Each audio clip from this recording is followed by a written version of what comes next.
નમસ્કાર મિત્રો, સ્વાગત છે તમારું ધ ઇન્ફો ગુજરાતીમાં। આજના વિડીયોમાં ગેસ સિલિન્ડરના ભાવમાં મોટો ધબડકો।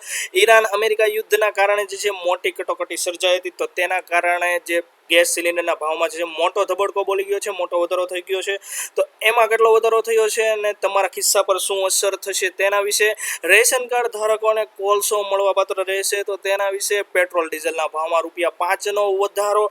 તો આની અગાઉના વિડીયોની અંદર મેં તમને જણાવેલું હતું કે પેટ્રોલ ડીઝલના ભાવમાં પણ વધારો થશે તો તેના વિશે, અને સાથે સાથે ગુજરાત સરકારનો મોટો નિર્ણય, નવી ગાઈડલાઈન ગુજરાત સરકારે જે બહાર પાડી છે તેના વિશે, અને પીએમ કિસાન ₹3000નો હપ્તો વગેરે છે જે આપણે આજના વિડીયોમાં જોવાના છીએ। તો વિડીયો છેલ્લે સુધી જોવો, અને જો તમે અમારી આ ચેનલ પર નવા હોય તો ચેનલને જરૂરથી સબસ્ક્રાઇબ કરી નાખજો। તો સૌપ્રથમ મિત્રો વાત કરીએ ગેસ સિલિન્ડરના ભાવમાં જે છે મોટો ધબડકો એટલે કે મોટો વધારો થઈ ચૂક્યો છે। અમેરિકા ઈરાન મહાયુદ્ધ પછી સર્જાયેલ ઉર્જા સંકટની અસરથી ભારતમાં પણ જે છે એની અસર જે છે દેખાઈ રહી છે, અને તેવામાં મે મહિનાના પહેલા જ દિવસથી કોમર્શિયલ ગેસ સિલિન્ડરની કિંમતમાં જે છે ₹994 જે છે તોતિંગ વધારો ઝીકી દેવાયો છે। આ વધારા બાદ દિલ્હીમાં કોમર્શિયલ ગેસ સિલિન્ડર જે છે 3071.50નો થઈ ગયો છે। આની સાથે સાથે જે 5 કિલો વજનવાળા ફિટેડ એલપીજી ગેસ સિલિન્ડરની કિંમતમાં પણ જે છે 261નો વધારો કરાયો છે, જે હવે જે છે 813.50માં મળશે। આ સિલિન્ડરનો મજૂરો, વિદ્યાર્થીઓ અને નાના ધંધાર્થીઓ જે છે ઉપયોગ કરતા હોય છે, તો તે લોકોને પણ મુશ્કેલીનો સામનો કરવો પડી શકે છે। આ ભાવ વધારાના કારણે જે છે ચા નાસ્તાની હોટલો જે હોય છે, ચા નાસ્તાના ભાવમાં, હોટલોની અંદર તમને જે જમવાનું મળે છે તો એના ભાવમાં વધારો થઈ શકે છે। સાથે સાથે લગ્નની અંદર જે કેટરિંગ હોય તો કેટરિંગના ભાવ સાથે સાથે બીજા પણ ઘણા ભાવ જે કોમર્શિયલની અંદર વપરાતા હોય છે, એટલે કે ધંધાની અંદર વપરાતા હોય છે, આ જે 19 કિલો ગેસ સિલિન્ડર જે આવતો હોય છે તો એના ભાવમાં તોતિંગ વધારો થઈ ચૂક્યો છે। તો આમ જનતાના ખિસ્સા પર પણ અસર થશે, કારણ કે આના ભાવમાં વધારો થયો છે ગેસ સિલિન્ડરના, તો એ લોકો રેસ્ટોરન્ટવાળા અને એ લોકો જે છે એ લોકો એના ગ્રાહકો ઉપર જે છે વધારો નાખતા હોય છે, તો સામાન્ય માણસના ખિસ્સા પર જ અસર થવાની છે, બરોબર છે। તો એ લોકો તો સિલિન્ડર લાવશે અને એનો જે વધારો છે એ તમારા ઉપર નાખશે। જો કે ઘરેલું ગેસ સિલિન્ડર તમે જે વાપરો છો 14 કિલોનો, એના ભાવમાં હજુ સુધી કોઈ પણ જે છે વધારો કરવામાં આવ્યો નથી, પણ મે મહિનાની શરૂઆતમાં કોમર્શિયલ ગેસ સિલિન્ડરના ભાવમાં જે છે વધારો કરી દેવામાં આવ્યો છે। તો આ મોટો તોતિંગ વધારો આમ જનતાના ખિસ્સા પર પણ આના કારણે જે છે અસર થઈ શકે છે। ત્યારબાદ મિત્રો આગળ વાત કરીએ તો રેશન કાર્ડ ધારકોને કોલસો મળશે। તો હાલ જે છે યુદ્ધની પરિસ્થિતિના કારણે દેશમાં ભયંકર એલપીજી અછત જોવા મળી રહી છે। આ અછતને પહોંચી વળવા બિહાર રાજ્ય સરકારે જે છે ખાસ મોટો નિર્ણય લીધો છે। તો સૌપ્રથમ મિત્રો જણાવી દઈએ કે કોણે આ નિર્ણય લીધો છે, કઈ રાજ્ય સરકારે નિર્ણય લીધો છે, તો કે બિહારમાં નિર્ણય લેવામાં આવ્યો છે। બિહારના તમામ રેશન કાર્ડ ધારકોને જે છે કાર્ડ દીઠ 100 કિલો જે છે કોલસો પૂરો પાડવામાં આવશે। કાર્ડ દીઠ 100 કિલો એ લોકોને જે છે કોલસો આપવામાં આવશે। આ કોલસો દરેક રેશન શોપ પર જે છે ત્યાં જે છે પહોંચાડવામાં આવ્યો છે, એટલે કે બિહારની અંદર જે રેશનની શોપ છે તે દરેક રેશન શોપ પર કોલસાને પહોંચાડી દેવામાં આવ્યો છે। ત્યાંથી લોકો કોલસો મેળવી શકશે અને રસોઈ બનાવવા માટે એલપીજીના વિકલ્પ તરીકે જે છે ઉપયોગ કરી શકશે કોલસાનો। જોકે એવી કોઈ પણ સ્પષ્ટતા કરવામાં આવી નથી કે આના માટે કોઈ પણ પૈસા ચૂકવવામાં આવશે કે આ જે છે કોલસો તમને ફ્રીમાં મળશે, બરોબર છે। તો એની જે છે કોઈ સ્પષ્ટતા કરવામાં નથી આવી કે આના માટે જે છે 100 કિલો જે કોલસો છે તો એમાં કિલો દીઠ એનો કંઈ ભાવ ચૂકવવો પડશે કે નહીં, તો એની કોઈ સ્પષ્ટતા કરવામાં આવી નથી કે એ જે છે ફ્રીમાં મળશે, બરોબર છે। તો એની કોઈ પણ સ્પષ્ટતા કરવામાં આવી નથી। બિહારમાં કોલસાને એલપીજીના વિકલ્પ તરીકે સફળ માનવામાં આવશે, તો ગુજરાત સહિત દેશના બીજા રાજ્યોમાં પણ કોલસાનું જે છે વિતરણ કરવામાં આવી શકે છે।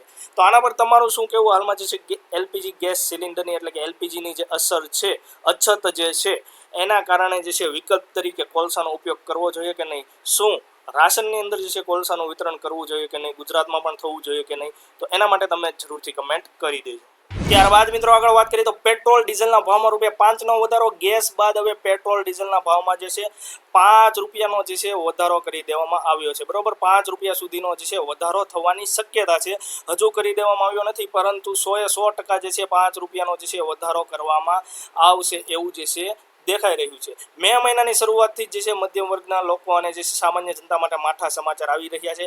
1 મેના રોજ જે છે કોમર્શિયલ ગેસ સિલિન્ડરના ભાવમાં જે છે તોતિંગ વધારો ઝીકી દેવામાં આવ્યો છે અને હવે પેટ્રોલ અને ડીઝલના ભાવમાં પણ મોટો ઉછાળો થવાની જે છે પૂરેપૂરી શક્યતા વર્તાઈ રહી છે. તો આની આગળના વિડીયોની અંદર મેં તમને જણાવ્યું હતું કે પેટ્રોલિયમ રિફાઇનિંગ જે કંપનીઓ છે જે ક્રૂડ ઓઇલને ખરીદે છે, તો ક્રૂડ ઓઇલના ભાવમાં જે છે ખૂબ જ વધારો થઈ ચૂક્યો છે. તો એના કારણે જે છે મોટો ઉછાળો આવવાની પૂરેપૂરી શક્યતા છે. સરકારી સૂત્રો અને તેલ ઉદ્યોગ નિષ્ણાંતોના મતે જે છે આગામી દિવસોમાં ઈંધણના ભાવમાં પ્રતિ લિટરે 4 થી 5 રૂપિયા સુધીનો જે છે વધારો થઈ શકે છે. આ સંભવિત વધારા પાછળનું મુખ્ય કારણ આંતરરાષ્ટ્રીય બજારમાં બજારની અંદર ક્રૂડ ઓઇલના ભાવમાં જે છે એ તીવ્ર વધારો થઈ રહ્યો છે. ખાસ કરીને મધ્ય પૂર્વના ઈરાન યુદ્ધ જેવી સ્થિતિ અને હોર્મુઝની સમુદ્ર ધુનીમાં પેદા થયેલી ભૌગોલિક રાજકીય અસ્થિરતાના કારણે જે છે આ સપ્લાય જે છે ચેન ખોરવાય છે. ભારત પોતાની જરૂરિયાતનું 80%થી વધુ તેલ, બરોબર છે, 80%થી વધુ તેલ અહીંયાથી જે છે આયાત કરે છે, એટલે કે સ્ટ્રેટ ઓફ હોર્મુઝમાંથી જે છે આયાત કરે છે. આંતરરાષ્ટ્રીય બજારમાં થતી મામૂલી વધઘટ પણ સીધી દેશના સામાન્ય નાગરિકના ખિસ્સાને અસર કરે છે. સરકારી તેલ કંપનીઓ લાંબા સમયથી જે છે ઈંધણના ભાવ સ્થિર રાખીને નુકસાની વેઠી રહી હતી. સૂત્રોના જણાવ્યા અનુસાર કંપનીઓ હવે આ ખોટ ભરપાઈ કરવા માટે સરકાર પર ભાવ વધારાનું દબાણ કરી રહી છે. સરકાર હાલમાં આ અંગે ગંભીરતાથી વિચારણા પણ કરી રહી છે અને મોંઘવારીને નિયંત્રણ રાખવા તેમજ કંપનીઓની આર્થિક સ્થિતિ સુધારવા વચ્ચે સંતુલન જાળવવાનો પ્રયાસ કરી રહી છે. ત્યારબાદ મિત્રો આગળ વાત કરીએ તો ગુજરાત સરકારનો મોટો નિર્ણય, નવી ગાઈડલાઈન. માર્ગ અકસ્માત સમયે ઈજાગ્રસ્તો માટે જે છે શરૂઆતની મિનિટો એટલે કે ગોલ્ડન અવર જે છે ખૂબ જ કિંમતી હોય છે. આ સમયગાળામાં જો યોગ્ય સારવાર મળી જાય તો અનેક લોકોના જીવ જે છે બચાવી શકાય છે. આ ઉમદા હેતુ સાથે ગુજરાત રોડ સેફ્ટી ઓથોરિટી દ્વારા જે છે રાજ્યમાં જે છે માર્ગ અકસ્માત બાદ મૃત્યુ દર ઘટાડવા અને જે છે સારવારની પ્રક્રિયાને વેગ આપવા માટે નવી વ્યાપક ગાઈડલાઈન જાહેર કરવામાં આવી છે. તો ઓથોરિટી જે ગુજરાત રોડ સેફ્ટી ઓથોરિટી છે એણે આ ગાઈડલાઈન બહાર પાડી છે. ઘણીવાર લોકો જે છે અકસ્માત જોઈને કાયદાકીય ગૂંચવણો કે પોલીસની પૂછપરછના ડરથી મદદ કરવામાં જે છે આગળ આવતા નથી.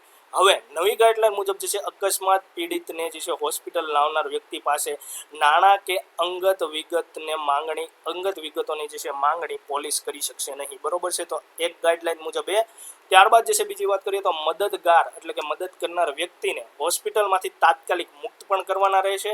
મેડિકલ સ્ટાફે પણ મદદ કરનાર સાથે કોઈ સૌજન્યપૂર્ણ વ્યવહાર કરવો પડશે.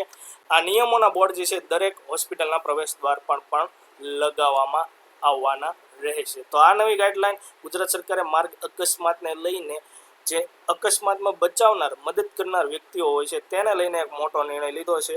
એ લોકોને રાહત મળશે. અને ત્યારબાદ મિત્રો વાત કરીએ પીએમ કિસાનને લઈને. ખેડૂતો માટે ₹3,000નો હપ્તો મળશે. તો તમને જે 2,000 રૂપિયાનો હપ્તો મળે છે એના બદલે તમને 3,000 રૂપિયાનો હપ્તો મળશે.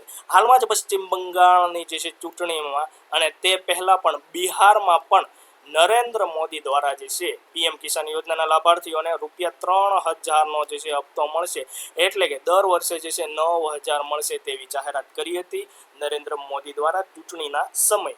જો કે આ જાહેરાત ચૂંટણીમાં જીત મળે અને સરકાર બને તો જ કરવામાં આવશે. એટલે કે આ વધારવાનો હપ્તો જે વધારવામાં આવશે જો સરકાર ત્યાં બનશે એ રાજ્યની અંદર તો, અને માત્ર તે રાજ્ય પૂરતા જ જે છે કરવામાં આવશે. એટલે કે હપ્તો વધારવામાં આવશે તો એ માત્ર એ રાજ્ય પૂરતો, બરોબર છે, સમગ્ર દેશમાં આ લાગુ થશે નહીં, બરોબર છે. એની કોઈ સ્પષ્ટતા કરવામાં નહોતી આવી, પરંતુ એ માત્ર ચૂંટણીના કારણે એ રાજ્ય પૂરતું જ હતું. ખેડૂતોને હાલ જે છે 23મા હપ્તાની જે છે ખેડૂતો રાહ જોઈને બેઠા છે. તેવામાં સરકારે દરેક રાજ્ય માટે જે છે 3,000, દરેક રાજ્યના ખેડૂતો માટે જે છે ₹3,000નો જે છે હપ્તો મળે તેવી વ્યવસ્થા કરવી જોઈએ, ન કે માત્ર ચૂંટણીના સમયે કોઈ પણ એક રાજ્ય પૂરતી. સાથે સાથે જે 23મા હપ્તા પહેલાં ખેડૂતો માટે ફાર્મર રજિસ્ટ્રી પણ ફરજિયાત કરી દેવામાં આવશે.